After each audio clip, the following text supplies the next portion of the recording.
আসসালামু আলাইকুম। এটিএন বাংলা সংবাদে সবাইকে স্বাগত জানাচ্ছি। আমি শামীমা আক্তার। শুরুতেই বিআরবি কেবল সংবাদ শিরোনাম। চলতি সপ্তাহে জাতীয় নির্বাচন এবং গণভোটের তফসিল ইসি সানাউল্লাহ। ভোটের সময় বাড়ল 1 ঘণ্টা, সকাল 7:30 থেকে বিকেল 4টা পর্যন্ত চলবে ভোট। ৭১-এর গণহত্যাকারীরা ধর্মের দোহাই দিয়ে এখন জনগণের কাছে ভোট চাইছে। তারেক রহমান, সব ষড়যন্ত্র প্রতিহত করে গণতন্ত্র প্রতিষ্ঠায় বিএনপির লক্ষ্য। এনসিপি সহ 3 দলের গণতান্ত্রিক সংস্কার জোটের আত্মপ্রকাশ। নতুন এই প্ল্যাটফর্মে যুক্ত হতে পারবেন নাগরিক সমাজের প্রতিনিধি এবং রাজনৈতিক দলের নেতারা। গুমের মামলায় রাষ্ট্রপক্ষের অভিযোগ গঠনের শুনানি শেষ। আসামি পক্ষের শুনানি মঙ্গলবার। সরাসরি নির্দেশ দিতেন শেখ হাসিনা ট্রাইব্যুনালকে চিফ প্রসিকিউটর। এবং এবার দুদকের জালে সাবেক রাষ্ট্রপতি আব্দুল হামিদ, জাতীয় প্রেস ক্লাবের সাবেক সভাপতি সাংবাদিক শওকত মাহমুদ গ্রেফতার।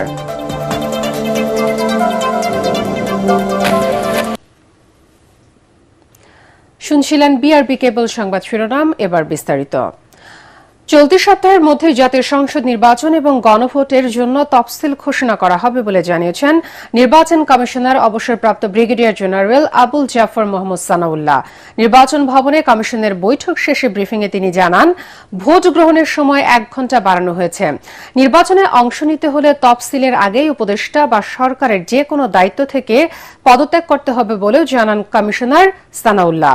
তিনি আরও জানান, আইন অনুযায়ী নিবন্ধিত রাজনৈতিক দলগুলো ভোটে অংশ নিতে পারবেন। বিস্তারিত জানাচ্ছেন ইয়াসিন রানা। ত্রয়োদশ জাতীয় সংসদ নির্বাচন ও গণভোটের তফসিলের প্রস্তুতি নিয়ে প্রধান নির্বাচন কমিশনার এএমএম নাসির উদ্দিনের সভাপতিত্বে বৈঠকে বসে নির্বাচন কমিশন। এতে জাতীয় নির্বাচন ও গণভোটের সার্বিক বিষয়ে আলোচনা হয়। বৈঠক শেষে ব্রিফিংয়ে নির্বাচন কমিশনার মোহাম্মদ সানাউল্লাহ জানান, রাষ্ট্রপতির সাথে আলোচনা শেষে তফসিল ঘোষণা করবেন প্রধান নির্বাচন কমিশনার। অতি শীঘ্রই আমাদের ত্রয়োদশ জাতীয় সংসদ নির্বাচন এবং গণভোটের তফসিল ঘোষণা করা হবে। যেমনটি আমাদের মাননীয় প্রধান নির্বাচন কমিশনার মহোদয় বলেছেন, এই সপ্তাহের মধ্যেই কোনো এক সময় আমরা তফসিল ঘোষণা করব। গণভোট ও জাতীয় নির্বাচন একই দিনে আয়োজনের কারণে ভোটের সময় 1 ঘণ্টা বাড়ানোর কথাও জানান তিনি। আমরা ভোটের সময় 1 ঘণ্টা বাড়ানোর সিদ্ধান্ত নিয়েছি। সকালে আধা ঘণ্টা এবং বিকেলে আধা ঘণ্টা, অর্থাৎ এখন ভোট শুরু হবে সকাল 7:30টায় এবং চলবে বিকাল 4:30 পর্যন্ত। তিনি জানান, সেন্ট্রাল মনিটরিং সেলের মাধ্যমে নির্বাচনে দায়িত্ব পালনকারী সব বাহিনীর মধ্যে সমন্বয় করা হবে। এ সময় আগের রাতে ভোট কেন্দ্রে ব্যালট পেপার পৌঁছালে বিতর্ক সৃষ্টি হবে কিনা সে প্রশ্নেরও জবাব দেন তিনি। আমাদের স্ট্যাটিক ডিপ্লয়মেন্ট থেকে সেন্ট্রাল রিজার্ভ পর্যন্ত সব ধরনের ফোর্সই কাজ করবে এবং যে কেন্দ্রে যে ধরনের ফোর্স ডিপ্লয় করা দরকার সেটা ডিপ্লয় হবে। পাশাপাশি নির্বাচন কমিশনে একটা সেন্ট্রাল মনিটরিং সেল স্থাপিত হবে, যেখানে সব বাহিনী এবং প্রতিষ্ঠানের সংস্থার প্রতিনিধিত্ব থাকবে। নির্বাচন কমিশনার জানান, প্রবাসীদের জন্য সোমবার থেকে পোস্টাল ব্যালট ছাপানো হবে। জানান, এনআইডি সংশোধনে কড়াকড়ি আরোপ করা হয়েছে ইতিমধ্যে। জাতীয় পরিচয়পত্র ইদানিং দেখা যাচ্ছে বয়স পরিবর্তনের প্রবণতা অস্বাভাবিকভাবে বেড়ে গেছে এবং এটা সবসময় সৎ উদ্দেশ্য প্রণোদিত না। যেগুলো শুধুমাত্র ভুলজনিত কারণে বয়স সংশোধনের প্রয়োজন হবে সেগুলো আমরা মাঠ পর্যায়ে রাখছি, আর বাকি সব ধরনের বয়স সংশোধনী কেন্দ্রীয়ভাবে এটাকে ঘ ক্যাটাগরির মধ্যে নেওয়া হয়েছে। জাতীয় পার্টি সহ 14 দলের শরিকরা নির্বাচনে অংশ নিতে পারবে কিনা সাংবাদিকদের এমন প্রশ্নেরও জবাব দেন ইসি সানাউল্লাহ। আমাদের অবস্থান হচ্ছে, আইন যাদেরকে পারমিট করবে তারা ভোটে অংশগ্রহণ করবেন এবং আইন বলা আছে কারা ভোটে অংশগ্রহণ করতে পারবেন না। তিনি আরও জানান, বেসরকারি ব্যাংকের কর্মকর্তাদের আপাতত নির্বাচনী দায়িত্বে রাখা হচ্ছে না। তফসিল ঘোষণার পর 48 ঘণ্টার মধ্যে পোস্টার, ব্যানার, ফেস্টুন অপসারণ না করলে প্রার্থীদের বিরুদ্ধে ব্যবস্থা নেওয়া হবে বলে জানায় নির্বাচন কমিশন। ইয়াসিন রানা, এটিএন বাংলা, ঢাকা। নির্বাচন ও গণভোটের প্রস্তুতি সম্পর্কে প্রধান উপদেষ্টা ডক্টর মোহাম্মদ ইউনূসকে অবহিত করেছেন প্রধান নির্বাচন কমিশনার এএমএম নাসির উদ্দিন। সন্ধ্যায় প্রধান নির্বাচন কমিশনারের নেতৃত্বে নির্বাচন কমিশনাররা রাষ্ট্রীয় অতিথি ভবন যমুনায় প্রধান উপদেষ্টার সঙ্গে সাক্ষাৎকালে নির্বাচন আয়োজনের অগ্রগতি সম্পর্কে তুলে ধরেন। বৈঠকে সিইসি নাসির উদ্দিন জানান, নির্বাচন আয়োজনের ক্ষেত্রে সব ধরনের প্রস্তুতি সঠিক এবং সুন্দরভাবে এগুচ্ছে এবং ফেব্রুয়ারির প্রথমার্ধেই একই দিনে জাতীয় নির্বাচন এবং গণভোট আয়োজনে কমিশন সম্পূর্ণ প্রস্তুত। নির্বাচনের প্রস্তুতিকালে ইসিকে পূর্ণ সহযোগিতার জন্য প্রধান উপদেষ্টাকে ধন্যবাদ জানান সিইসি। এ সময় নির্বাচন কমিশনের প্রস্তুতিতে সন্তোষ জানিয়ে প্রধান উপদেষ্টা বলেন, সুষ্ঠু ও নিরপেক্ষ নির্বাচনের স্বার্থে নির্বাচন কমিশনকে সব ধরনের সহযোগিতা অব্যাহত রাখবে সরকার। প্রধান উপদেষ্টা বলেন, জাতিকে একটি সুন্দর নির্বাচন দিতে অন্তর্বর্তীকালীন সরকার প্রতিশ্রুতিবদ্ধ।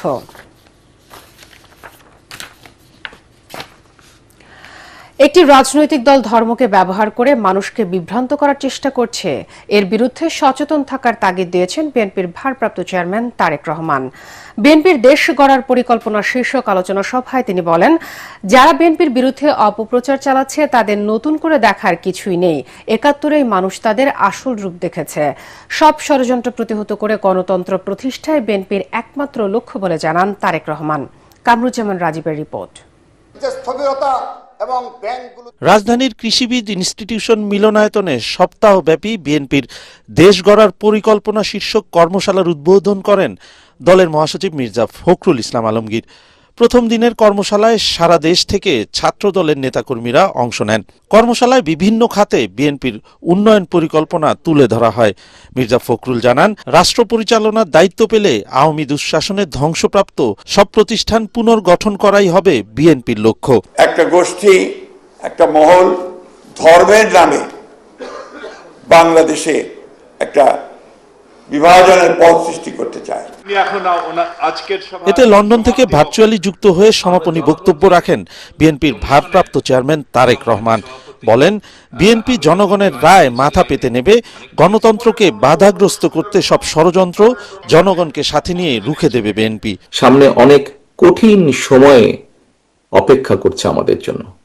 বিভিন্নভাবে বিভিন্ন রকম ষড়যন্ত্র বিভিন্ন জায়গায় হচ্ছে। এই ষড়যন্ত্র রুখে দিতে পারে এই দেশের জনগণ, এবং এই ষড়যন্ত্র জনগণকে নিয়ে সাথে রুখে দিতে পারে বিএনপি, বাংলাদেশ জাতীয়তাবাদী দল। এই ষড়যন্ত্র রুখে দেওয়ার একমাত্র উপায় হচ্ছে গণতন্ত্র, গণতন্ত্র এবং গণতন্ত্র। জামায়াতে ইসলামীকে ইঙ্গিত করে তারেক রহমান বলেন, যে দল ৭১-এ গণহত্যায় সহযোগিতা করেছে তাদের নতুন করে চেনার কিছু নেই, তারা বিএনপির ভাবমূর্তি নষ্টের চেষ্টা করছে। এই যাদেরকে কেউ কেউ বলে যে একবার দেখুন না এদেরকে, তাদেরকে দেশের মানুষ ৭১ সালেই দেখেছে নিজেদের রাজনৈতিক স্বার্থ রক্ষার্থে লক্ষ লক্ষ মানুষকে শুধু হত্যাই করেনি, তাদের সহকর্মীরা কিভাবে মা বোনদের ইজ্জত পর্যন্ত লুট করেছিল, এই কথাটি আমাদেরকে মনে রাখতে হবে।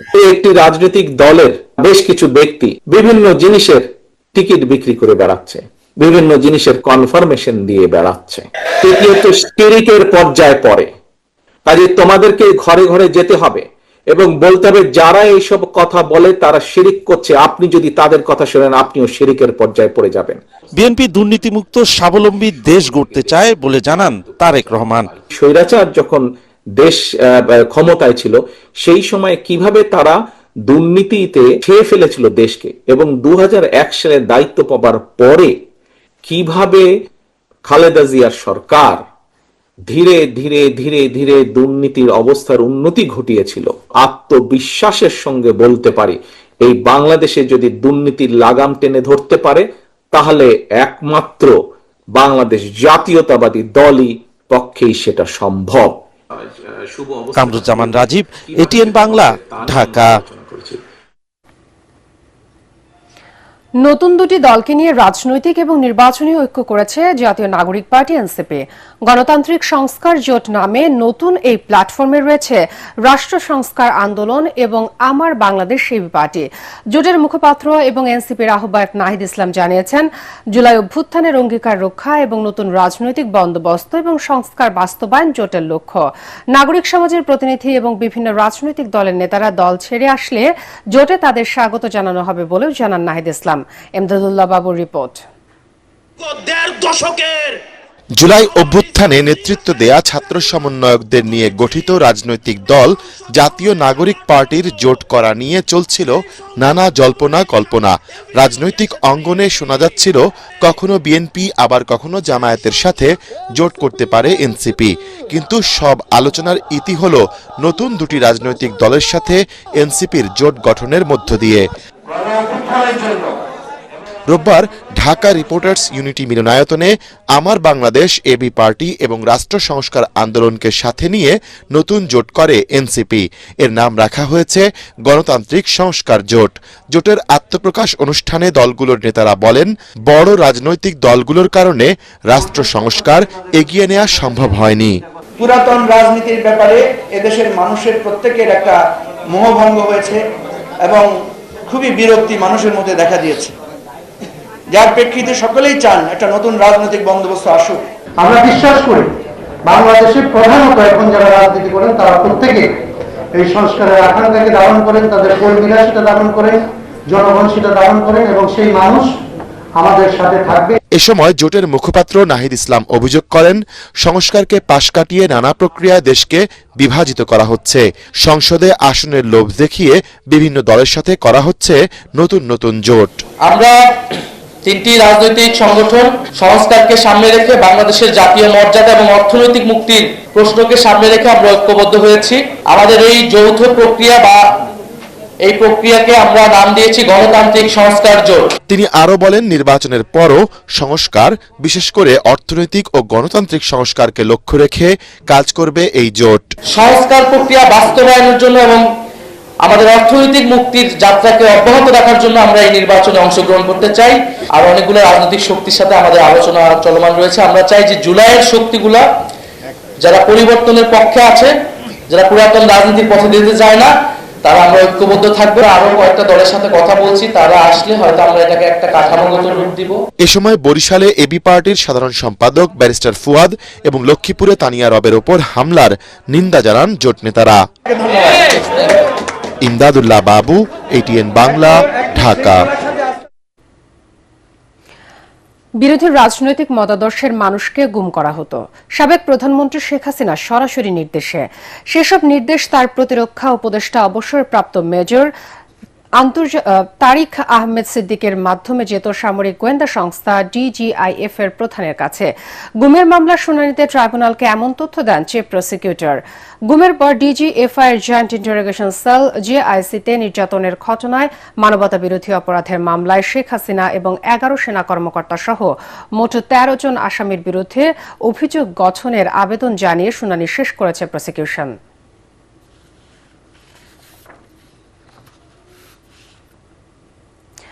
এবার দুদকের জেলার সাবেক রাষ্ট্রপতি আব্দুল হামিদ রাজধানীর নিকুঞ্জে তার বাসভবন এলাকায় সৌন্দর্য বর্ধনের নামে রাষ্ট্রের 24 কোটি টাকা ক্ষতির অভিযোগে অনুসন্ধান শুরু করেছে কমিশন।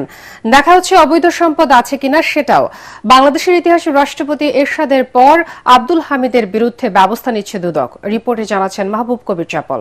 আমি চেষ্টা করেছি আমার ক্ষুদ্র ক্ষমতা দিয়ে যাতে এই দেশে একটা সুষ্ঠু রাজনীতি প্রবর্তন করা যায়। সাবেক রাষ্ট্রপতি আব্দুল হামিদ এমন কথা বললেও তার মেয়াদেই বাংলাদেশে সবচেয়ে বিতর্কিত দুটি নির্বাচন হয়েছে। 2013 সালে রাষ্ট্রপতি হিসেবে দায়িত্ব নেয়ার পর 2023 সালের এপ্রিলে মেয়াদ শেষ হলে বঙ্গভবন ছেড়ে যান তিনি।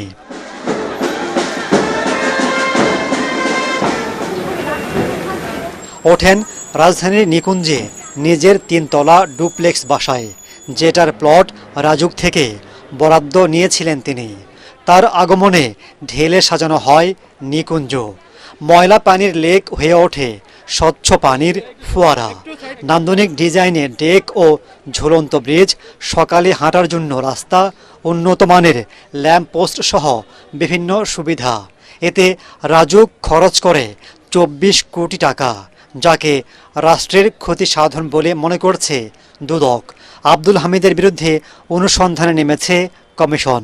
অভিযোগ সংশ্লিষ্ট জনাব আব্দুল হামিদ সাবেক রাষ্ট্রপতি, গণপ্রজাতন্ত্রী বাংলাদেশ এবং অন্যান্যদের বিরুদ্ধে রাষ্ট্রপতি থাকাকালে ব্যক্তিগত সুখ বিলাসের জন্য ক্ষমতার অপব্যবহারের মাধ্যমে নিকুঞ্জ এক আবাসিক এলাকায় সাজসজ্জা এবং সৌন্দর্য বর্ধন প্রকল্প বাবদ রাষ্ট্রের 24 কোটি টাকা ক্ষতি এবং অবৈধ সম্পদের অর্জনের অভিযোগের বিষয়ে অনুসন্ধানের সিদ্ধান্ত গৃহীত হয়েছে। এর আগে রাষ্ট্রপতি হিসেবে প্রয়াত হোসেন মোহাম্মদ এরশাদের বিরুদ্ধে মামলা করেছিল দুদক, যাতে 7 বছরের সাজা হয় তার। দুদক বলছে, রাজনৈতিক কারণে নয়, সুনির্দিষ্ট অভিযোগের ভিত্তিতেই আব্দুল হামিদের বিরুদ্ধে অনুসন্ধান শুরু হয়েছে। যদিও নিকুঞ্জের ওই বাসায় এখন থাকছেন না আব্দুল হামিদ। বিদেশ থেকে চিকিৎসা নিয়ে আসার পর অন্তরালেই রয়েছেন তিনি। মাহবুব কবির, চপল, এটিএন বাংলা, ঢাকা। সাংবাদিক শওকত মাহমুদকে রমনা থানার সন্ত্রাস বিরোধী আইনের মামলায় গ্রেফতার দেখিয়েছে ডিবি। বিকেলে ডিবির একটি দল রাজধানীর মালিবাগের বাসা থেকে তাকে সংস্থাটির কার্যালয়ে নিয়ে যায়। শওকত মাহমুদ জাতীয় প্রেস ক্লাব এবং বাংলাদেশ ফেডারেল সাংবাদিক ইউনিয়নের সাবেক সভাপতি এবং বিএনপির সাবেক ভাইস চেয়ারম্যান। বর্তমানে তিনি জনতা পার্টি বাংলাদেশের মহাসচিবের দায়িত্ব পালন করছেন।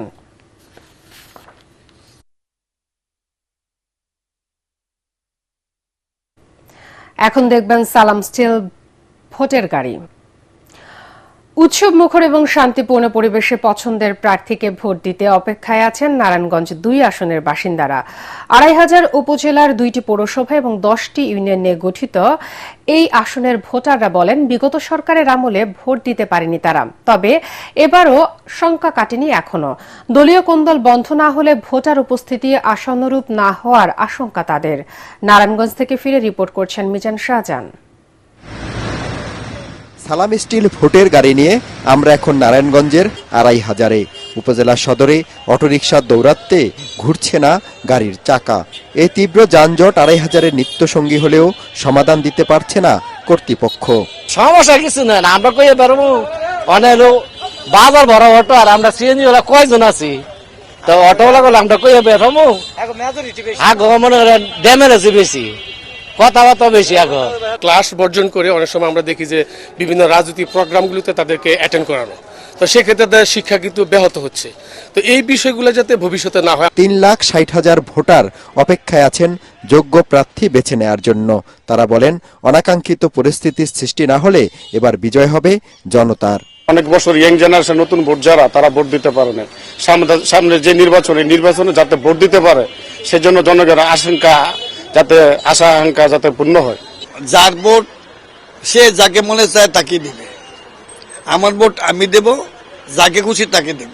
এমন একটা প্রার্থীকে যেন মনোনয়নটা দেওয়া হয় যে প্রার্থী নাকি জনবান্ধব, কর্মী বান্ধব এবং সাধারণ মানুষের আশা আকাঙ্ক্ষা পূরণ করতে পারে।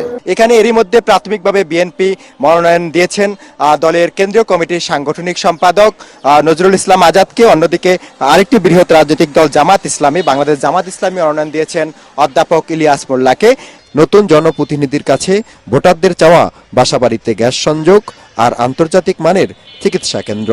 মিজান শাহজাহান, এটিএন বাংলা, ২৫০০, নারায়ণগঞ্জ।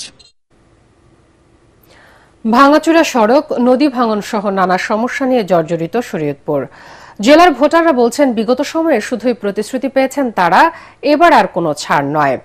যদিও শরীয়তপুরবাসীর ন্যায্য অধিকার আদায়ের কথা বলেছেন আসন্ন জাতীয় নির্বাচনে অংশ নেয়া বিএনপি জামায়াতের প্রার্থীরা। শরীয়তপুর থেকে ফিরে রিপোর্ট করছেন মনির হোসেন তপু।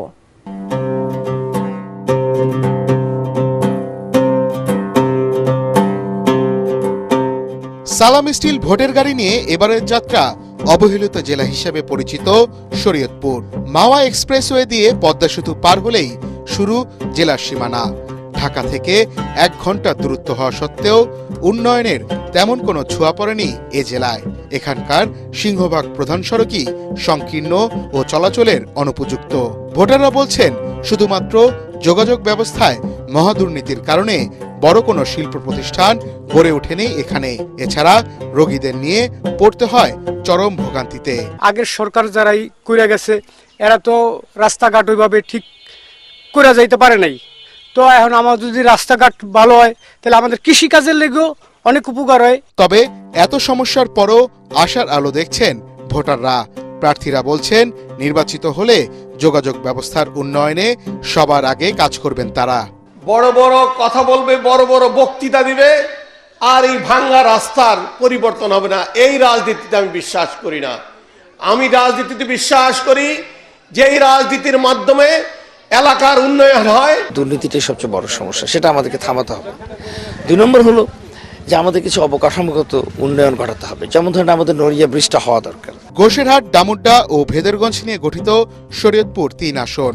ভোটারদের মন জয় করতে তাদের দ্বারে দ্বারে ছুটছেন প্রার্থীরা।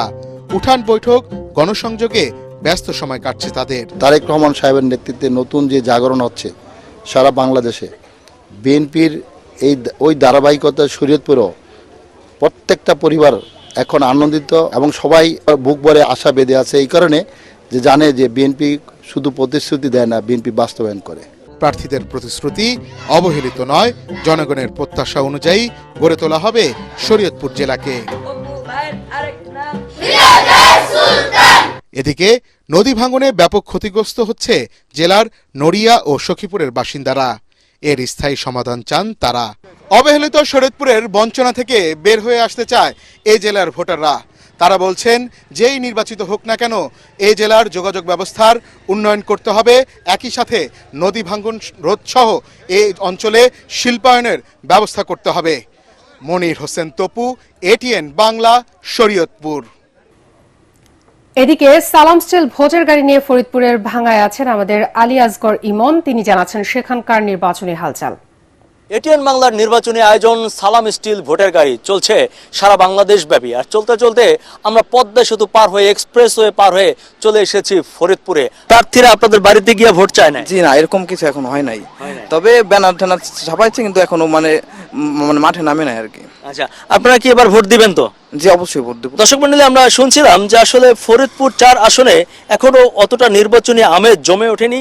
এলাকাবাসী বলছে যে পোস্টার লাগানো হয়েছে, প্রচারণা অতটা চালানো হয়নি, কারণ অনেকেই বলছে যে এখনো কনফিউশনের মধ্যে আছে নির্বাচন হবে নাকি হবে না। সালাম স্টিল ভোটের গাড়ি নিয়ে আমরা চলছি সারা বাংলাদেশ, যে কোনো মুহূর্তে পৌঁছে যাব আপনার এলাকায়। এবার সন্ধানী লাইফ ইন্স্যুরেন্স আন্তর্জাতিক সংবাদ।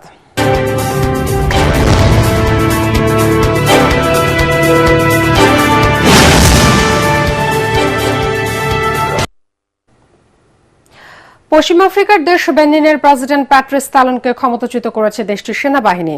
দেশের সম্পূর্ণ নিয়ন্ত্রণ এখন সেনাবাহিনীর হাতে রয়েছে বলেও জানিয়েছে তাদের মুখপাত্র।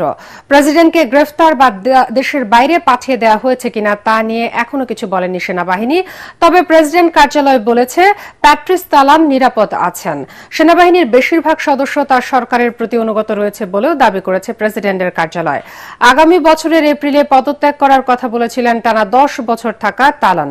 মিলিটারি কমিটি ফর রিফাউন্ডেশন নামে নিজেদের পরিচয় দেওয়া সৈন্যরা রাষ্ট্রীয় টেলিভিশনে বলেছে সেনা সদস্যরা বৈঠক করে প্যাট্রিস তালনকে প্রজাতন্ত্রের প্রেসিডেন্টের পদ থেকে অপসারণ করার সিদ্ধান্ত নিয়েছে। এবার খেলার খবর।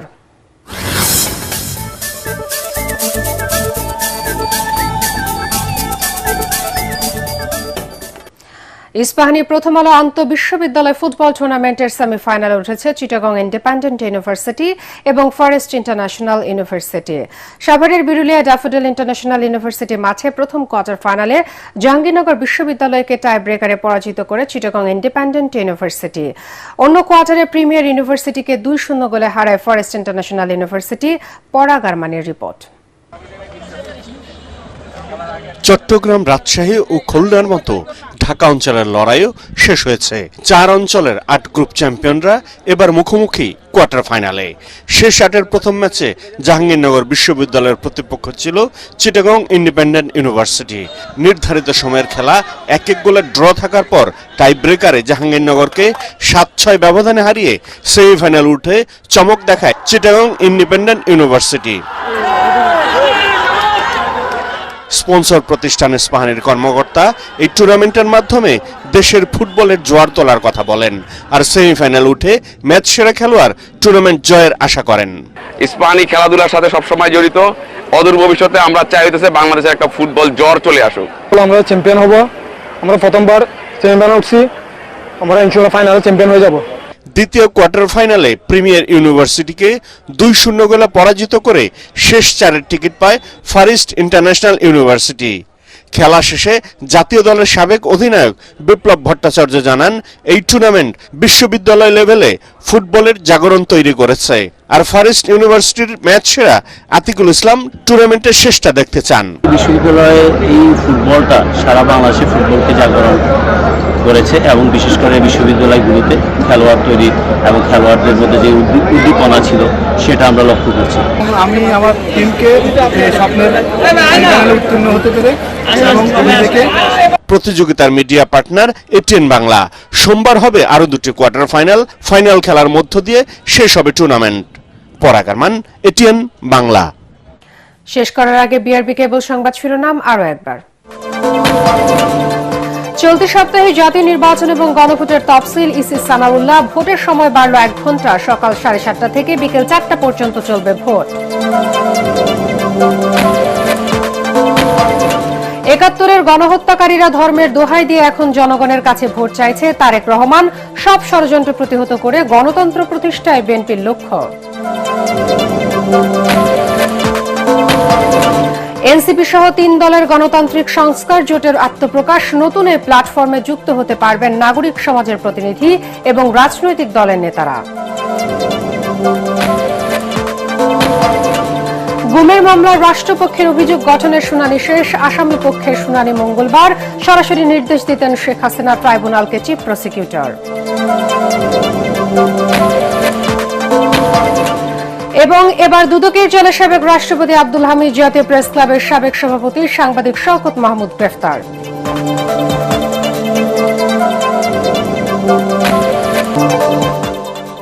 পরবর্তী সংবাদ দেখার আমন্ত্রণ জানিয়ে এখনকার মতো শেষ করছি এটিএন বাংলা সংবাদ। ইউটিউবে দেখতে ব্রাউজ করুন youtube.com/ATN বাংলা নিউজ। সাথে থাকার জন্য ধন্যবাদ সবাইকে।